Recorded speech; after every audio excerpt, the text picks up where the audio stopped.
Hi, I'm Deborah Alicia. If you're new here, welcome. If you're returning, thanks for the love.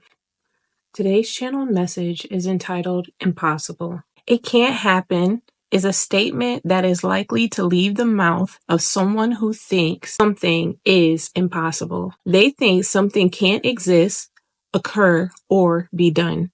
Having this state of mind with regards to truth removes the opportunity to receive assent. How can you receive consent with matters of the heart, as to have that which is without reflect back to you that which is within? Oh, evidence? How can evidence show up for you if in your mind it can't occur, exist, or be done? You've cut off the solution even before it has a chance of revealing itself to you. You can't deny you have questions. That is just how the mind works. Its job is to formulate questions for a response. In receiving a response, it creates an archive to resource as more information is received. This response comes from within, but most think that's impossible. Matter of fact, they think it's silly as to be happy with one's ability to think. What is the purpose of thinking if you think it's impossible to receive answers? It takes thought even to come up with the conclusion of impossibility. However, it is absent of sound reason. One has not received the consent they pretend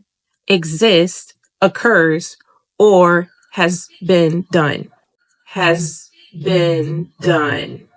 One has not received the consent that they pretend exists or has occurred. Keyword here is pretend. It is an act of the mind maintaining or coping with no solution. Since it has not come up with an explanation, it concludes that there is none, at least not one it is willing to accept. But that is just one perspective. It is not the answer, because if it was the answer, it couldn't be impossible, wouldn't be impossible. The answer denotes the existence of sovereignty. Sovereignty, meaning the ability to reign, to truly lead, to give the mind direction by example, by rightly dividing truth, meaning to distinguish information within context. Two statements, although opposing, can be true. However, context is needed for discernment. When the mind is governed by self, we are sovereign.